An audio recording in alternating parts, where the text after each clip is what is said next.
ഈ കഥ നിങ്ങൾക്ക് ഇഷ്ടപ്പെട്ടിട്ടുണ്ടെങ്കിൽ ചാനൽ സബ്സ്ക്രൈബ് ചെയ്ത് കാണണേ. ലൈക്ക് ചെയ്യാനും മറക്കണ്ട. ഗൗരി കിടക്കുന്ന റൂമിന് മുന്നിൽ എത്തിയപ്പോൾ ഡോർ അടഞ്ഞു കിടക്കുന്നത് കണ്ട് ദേവൻ അത് തുറന്ന് അകത്തേക്ക് ചെന്നു. അപ്പോൾ റൂമിൽ ഇരുട്ടായിരുന്നു. ലൈറ്റിൻ്റെ സ്വിച്ച് ഓൺ ചെയ്ത് നോക്കുമ്പോൾ ഗൗരി പേടിച്ച് വിറച്ച് ബെഡിലിരിക്കുകയായിരുന്നു. എന്താ? ദേവൻ ചോദിച്ചു. അവൾ വാതിലിന് നേരെ ചൂണ്ടി പറഞ്ഞു. അവിടെ ഒരു സ്ത്രീരൂപം കണ്ടു. സ്ത്രീരൂപോ? ദേവൻ ചോദിച്ചു. അതെ, ഞാൻ ഉറങ്ങായിരുന്നു. പെട്ടെന്ന് എന്തോ ഒരു ശബ്ദം കേട്ടുണർന്നപ്പോൾ അവിടെ ഒരു സ്ത്രീ നിൽക്കുന്നുണ്ടായിരുന്നു. ഞാൻ ഒച്ച വെച്ചപ്പോൾ ആ സ്ത്രീ ലൈറ്റ് ഓഫ് ചെയ്ത് വേഗം വാതിലടച്ചു, ഗൗരി പറഞ്ഞു. വല്ല സ്വപ്നവും കണ്ടതാവും, അല്ലാതെ ഇവിടെ സ്ത്രീകളൊന്നുമില്ല, ദേവൻ പറഞ്ഞു. സ്വപ്നമല്ല, ഞാൻ കണ്ടതാ, ഗൗരി പറഞ്ഞു. മോള് വല്ല സ്വപ്നവും കണ്ടിട്ടുണ്ടാവും. ഞാൻ ഇവിടുന്ന് പോകുമ്പോൾ ലൈറ്റ് അണച്ച് വാതിലടച്ചിട്ടാ പോയത്, രാമേട്ടൻ പറഞ്ഞു. വെറുതെ പിച്ചും പേയും പറയാതെ കിടന്നുറങ്ങാൻ നോക്ക്. ഇവിടെ സ്ത്രീകളൊന്നുമില്ല. പേടിയാണെങ്കിൽ ലൈറ്റ് ഓഫ് ചെയ്യണ്ട, ദേവൻ ഗൗരിയോട് പറഞ്ഞു. രാമേട്ട, ഇവൾക്ക് കഴിക്കാൻ കൊടുത്തോ? ദേവൻ രാമേട്ടനോട് ചോദിച്ചു. കൊടുത്തു കുഞ്ഞേ, രാമേട്ടൻ പറഞ്ഞു. ഞാൻ രവിയെ വിളിക്കാം, പോയി കഴിക്കാൻ എടുത്തു വയ്ക്ക് എന്ന് പറഞ്ഞ് ദേവൻ അവിടുന്ന് പോയി. മോളെ, ഇവിടെ മോള് പേടിക്കുന്നത് പോലെ ഒന്നുമില്ല, തോന്നിയതാവും, കിടന്നുറങ്ങിക്കോ എന്ന് പറഞ്ഞ് രാമേട്ടൻ ഡോർ അടച്ച ശേഷം കിച്ചണിലേക്ക് പോയി. ഗൗരിക്ക് വല്ലാതെ പേടി തോന്നി. അവൾ പേടിയോടെ റൂമിന് ചുറ്റുമൊന്ന് നോക്കി. മഹാദേവ, കാത്തോളണേ, ഈയൊരു സാഹചര്യത്തിൽ മറ്റെവിടെ എനിക്ക് പോകാൻ കഴിയില്ല. അടുത്ത നിമിഷം എന്തുണ്ടാവുമെന്നറിയാതെ പേടിച്ചാണ് ഞാനിവിടെ കഴിയുന്നത്. ആ രാക്ഷസൻ ഇനിയും എന്നെ ഉപദ്രവിക്കുമെന്നോർത്ത് എനിക്ക് ഭയമുണ്ട്. രക്ഷിക്കണേ മഹാദേവ, അയാളെ എതിർത്ത് നിൽക്കാനുള്ള കരുത്ത് തരണേ എന്ന് പ്രാർത്ഥിച്ചതിന് ശേഷം ഗൗരി വല്ലാതെ പ്രയാസപ്പെട്ട് ബെഡിൽ കിടന്നു. വീണ്ടും അവൾ ഒന്ന് ചുറ്റും നോക്കി. മഹാദേവനെ പ്രാർത്ഥിച്ച് കണ്ണുകളടച്ച് അവൾ കിടന്നു. ദേവനും രവിയും കഴിച്ചു കഴിഞ്ഞ് അവിടുന്ന് പോയപ്പോൾ രാമേട്ടൻ സ്റ്റോർ റൂമിൽ ചെന്ന് വാക്കിംഗ് സ്റ്റിക്ക് തെരഞ്ഞെടുത്ത് ഗൗരിയുടെ റൂമിലേക്ക് ചെന്നു. ഗൗരി അപ്പോൾ വല്ലാതെ അസ്വസ്ഥതയോടെ ബെഡിൽ നിന്ന് എഴുന്നേൽക്കാൻ ശ്രമിക്കുകയായിരുന്നു. രാമേട്ടനെ കണ്ടപ്പോൾ അവൾ ബെഡിൽ തന്നെ ഇരുന്നു. എന്താ മോളെ, എന്താ വേണ്ടത്? രാമേട്ടൻ ചോദിച്ചു. എനിക്ക് ബാത്റൂമിൽ പോണം, ഗൗരി പറഞ്ഞു. ഈ വടി കുത്തി എഴുന്നേൽക്കാൻ നോക്ക് എന്ന് പറഞ്ഞ് ആ വാക്കിംഗ് സ്റ്റിക്ക് രാമേട്ടൻ ഗൗരിക്ക് കൊടുത്തു. അവൾ അതിൽ പിടിച്ച് എഴുന്നേൽക്കാൻ ശ്രമിച്ചു. ആദ്യം ഒന്ന് വീഴാൻ പോയെങ്കിലും പിന്നീട് അവൾക്ക് എഴുന്നേറ്റ് നിൽക്കാൻ കഴിഞ്ഞു. ഇനി മെല്ലെ നടന്നു നോക്ക്, രാമേട്ടൻ പറഞ്ഞു. അവൾ അതിൽ പിടിച്ച് പതുക്കെ നടന്നു നോക്കി. 2 അടി വെച്ച് കഴിഞ്ഞപ്പോൾ അവൾ നന്ദിയോടെ രാമേട്ടനെ നോക്കി ഒന്ന് പുഞ്ചിരിച്ചു. ഇപ്പോൾ നടക്കാൻ കഴിയുന്നില്ലേ? രാമേട്ടൻ ചോദിച്ചു. ഉണ്ട് എന്നർത്ഥത്തിൽ അവൾ തലയാട്ടി. ഇനി മോൾ എന്തെന്ന് വെച്ചാൽ ചെയ്തോ, ഞാൻ പോയിക്കോട്ടെ? രാമേട്ടൻ ചോദിച്ചു. പുഞ്ചിരിയോടെ തന്നെ അവൾ എന്ന് മൂളി. രാമേട്ടൻ റൂമിൽ നിന്ന് പുറത്തേക്ക് വന്ന് ഡോർ മെല്ലെ ചാരി. ഗൗരി ആ വാക്കിംഗ് സ്റ്റിക്ക് പിടിച്ച് പതുക്കെ ബാത്റൂമിലേക്ക് പോയി. പിറ്റേന്ന് എഴുന്നേറ്റ് ഗൗരി കുളിയെല്ലാം കഴിഞ്ഞ് ഡ്രസ്സ് മാറിയതിനു ശേഷം മുറിവ് ഡ്രസ് ചെയ്തിരുന്നത് അഴിച്ചു മാറ്റി മുറിവിൽ മരുന്ന് വെച്ചുകൊണ്ട് ബെഡിലിരിക്കുകയായിരുന്നു. നൈറ്റി അല്പം പൊക്കി വെച്ച് കാലിലെ മുട്ടിലുള്ള മുറിവിൽ മരുന്ന് പുരട്ടുമ്പോഴാണ് ദേവൻ പെട്ടെന്ന് ഡോർ തുറന്ന് അകത്തേക്ക് വന്നത്. പെട്ടെന്ന് ഞെട്ടി അവൾ നൈറ്റി താഴേക്ക് ഇറക്കി. നിങ്ങൾക്ക് കുറച്ചുകൂടി മാനേഴ്സ് ഇല്ലേ?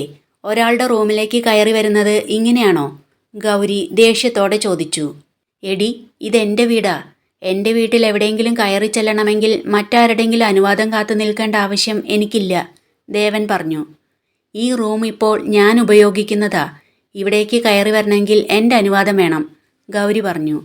നീ ആരാന്നാ നിന്റെ വിചാരം? കുറച്ച് സഹതാപം തോന്നി ഇവിടേക്ക് കൊണ്ടുവന്നപ്പോൾ നീ എന്നെ ഭരിക്കാൻ നോക്കുന്നോ? ദേവൻ ചോദിച്ചു. ഒട്ടും മനസ്സലിവില്ലാത്ത നിങ്ങൾക്ക് എന്നോട് സഹതാപം തോന്നിയെന്നോ? ക്രൂരനാ നിങ്ങൾ. ഒരാളോടും മനസ്സലിവോ സഹതാപമോ തോന്നാത്ത രാക്ഷസൻ, ഗൗരി ദേഷ്യത്തോടെ പറഞ്ഞു. ദേവൻ ദേഷ്യത്തോടെ എടീ എന്ന് വിളിച്ച് ഗൗരിയുടെ കഴുത്തിൽ പിടിക്കാനായി ചെന്നു.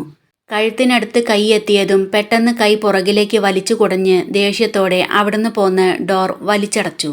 ഡോറിന് പുറത്ത് രവി താടിക്ക് കൈ കൊടുത്ത് പുഞ്ചിരിയോടെ നിൽക്കുന്നുണ്ടായിരുന്നു. മാറി നിൽക്കടാ എന്ന് പറഞ്ഞ് രവിയെ തള്ളിമാറ്റി ദേവൻ അവൻ്റെ റൂമിലേക്ക് പോയി. രവി ചിരിച്ചുകൊണ്ട് ഗൗരി കിടക്കുന്ന റൂമിൻ്റെ ഡോറിലേക്ക് നോക്കി. എന്നിട്ട് ഒരു പുഞ്ചിരിയോടെ എന്തോ ആലോചിച്ചു നിന്നു. ദേവൻ അവൻ്റെ റൂമിൽ ചെന്ന് അകത്ത് കയറി ഡോർ വലിച്ചടച്ചു.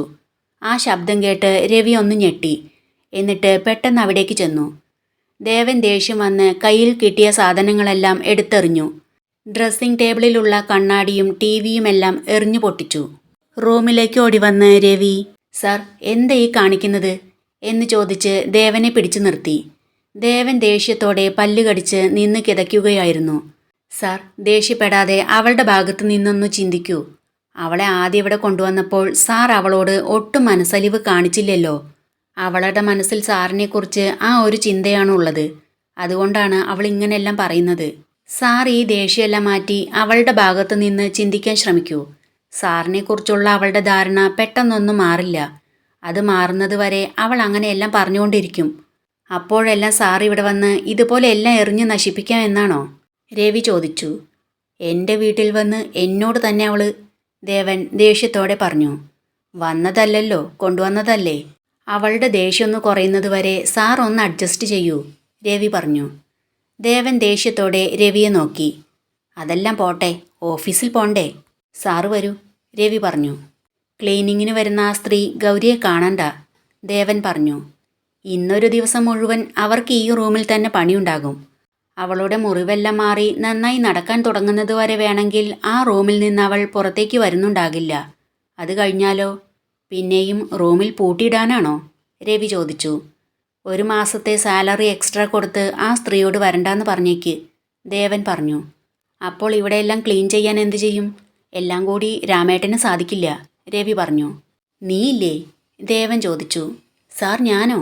രവി പറഞ്ഞു. "അവളുടെ ദേഷ്യം കുറയുന്നത് വരെ ഞാൻ അഡ്ജസ്റ്റ് ചെയ്യണമെന്നല്ലേ നീ പറഞ്ഞത്? പുതിയൊരാൾ വരുന്നത് വരെ നീയൊന്ന് അഡ്ജസ്റ്റ് ചെയ്യ്," ദേവൻ പറഞ്ഞു. "സാർ, ഇത് വല്ലാത്തൊരു പണിയായിപ്പോയി. അന്നാമ്മ തന്നെ ഇവിടെ നിന്നാൽ എന്താ കുഴപ്പം?" രവി ചോദിച്ചു. "എടാ, ആ സ്ത്രീക്ക് ഇവിടുത്തെ കാര്യങ്ങളെല്ലാം ഒരുവിധം അറിയാം. ഗൗരിയെ കണ്ട ആരാ എന്താ എന്നെല്ലാം ചോദിക്കും. പുതിയൊരാളാകുമ്പോൾ ഇവിടുത്തെ കാര്യങ്ങളൊന്നും അറിയില്ല, ഒന്നും ചോദിക്കുകയില്ല," ദേവൻ പറഞ്ഞു. "ഒന്നും ചോദിക്കില്ല, വിചാരിച്ചോളും സാറിൻ്റെ ഭാര്യയാണെന്ന് അല്ലേ?" രവി പറഞ്ഞു. "എന്നാൽ ഇനി മുതൽ ക്ലീനിങ്ങിന് ആരും വേണ്ട, എല്ലാം നീ തന്നെ ചെയ്താൽ മതി," എന്ന് പറഞ്ഞ് ദേവൻ റൂമിൽ നിന്ന് പുറത്തേക്ക് പോയി. "എന്നാൽ പിന്നെ ഈ ഫോൺ സാർ തന്നെ വെച്ചേക്ക്. ക്ലീനിങ്ങും ഫോണെടുക്കലും എല്ലാം കൂടെ എനിക്ക് പറ്റില്ല," എന്ന് പറഞ്ഞ് രവി പുറകെ പോന്നു. "ക്ലീനിങ്ങിൻ്റെ കൂടെ വല്ലപ്പോഴും വരുന്ന കോൾ അറ്റൻഡ് ചെയ്യാൻ നിനക്ക് എന്ത് ബുദ്ധിമുട്ടാണ് ഉള്ളത്?" ദേവൻ അവിടെ നിന്ന് ചോദിച്ചു. "വല്ലപ്പോഴും വരുന്ന കോളോ? സാറിൻ്റെ ഫ്രണ്ട്സും ഫാമിലിയും കസ്റ്റമേഴ്സും എല്ലാം കൂടെ ഏത് സമയവും കോൾ തന്നെയാണ്. 3 നേരവും മരുന്നെടുത്ത് തരാൻ ഓർമ്മിപ്പിച്ചിരുന്ന ആ ഓർമ്മയും വെച്ച് ഹേമ മാഡം ഇപ്പോഴും 3 നേരം വിളിക്കും. ദേവൻ ഫുഡ് കഴിച്ചോ, മെഡിസിൻ കൊടുത്തോ, നന്നായി ഉറങ്ങുന്നില്ലേ എന്നെല്ലാം ചോദിച്ച്. മാഡത്തിന് ഇപ്പോഴും സാറിനോട് എന്തൊരു സ്നേഹമാണെന്നോ. ഇനി അതിനെല്ലാം സാറ് തന്നെ മറുപടി പറഞ്ഞാൽ മതി," രവി പറഞ്ഞു. "നീ കോൾ മാത്രം അറ്റൻഡ് ചെയ്താൽ മതി," എന്ന് പറഞ്ഞ് ദേവൻ ദേഷ്യത്തോടെ അവിടുന്ന് പോയി. "ഹേമ മാഡം, വളരെ നന്ദി. 3 നേരം എന്നുള്ളത് വേണമെങ്കിൽ 4 നേരമാക്കിക്കോളൂ. സന്തോഷമേ ഉള്ളൂ," എന്ന് പറഞ്ഞ് സന്തോഷത്തോടെ രവി ദേവൻ്റെ പുറകെ ചെന്നു. ദേവൻ ഓഫീസിലെത്തി കുറച്ചു കഴിഞ്ഞപ്പോൾ അഞ്ജലി ദേവൻ്റെ ക്യാബിനിലേക്ക് ചെന്നു. "ദേവൻ, ഓഫീസിൽ എല്ലാ സ്റ്റാഫിനും ഒരുപോലെയാണ് ഡിസിപ്ലിൻ. ഒരാൾ മാത്രം തോന്നുമ്പോൾ വരിക, തോന്നുമ്പോൾ പോവുക, പറയാതെ ലീവ് എടുക്കുക, അതെല്ലാം എങ്ങനെ ശരിയാവുക?" അഞ്ജലി ദേവനോട് ചോദിച്ചു. അഞ്ജലി ഗൗരിയെക്കുറിച്ചാണ് പറയുന്നതെന്ന് മനസ്സിലായിട്ടും ദേവൻ ചോദിച്ചു. "നീ ആരുടെ കാര്യമാണ് പറയുന്നത്?" "അവളുടെ തന്നെ, ആ ഗൗരിയുടെ.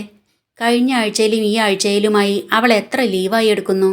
അത് മാത്രമല്ല, സമയത്തിനല്ല അവൾ ഓഫീസിൽ വരുന്നത്. തോന്നുമ്പോൾ ഇറങ്ങിപ്പോവുക. അവൾ ലീവ് എടുക്കുന്നത് ഇവിടെ ആരും അറിയുന്നത് പോലുമില്ല," അഞ്ജലി പറഞ്ഞു. "ഇതെൻ്റെ ഓഫീസാണ്. ഇവിടെ ആരെങ്കിലും ലീവ് എടുക്കണമെങ്കിൽ അത് നിന്നെ അറിയിച്ചിട്ട് വേണ്ട. നിന്നെ അറിയിച്ച് ലീവ് എടുക്കാൻ അവൾ നിൻ്റെ അസിസ്റ്റൻ്റ് അല്ലല്ലോ. അറിയേണ്ടവർ അറിയുന്നുണ്ട്. നീ നിൻ്റെ കാര്യം മാത്രം നോക്കിയാൽ മതി. നിന്നോട് ചെയ്യാൻ പറഞ്ഞ ജോലി മാത്രം നീ ചെയ്താൽ മതി. മറ്റൊന്നും അന്വേഷിക്കേണ്ട," ദേവൻ പറഞ്ഞു.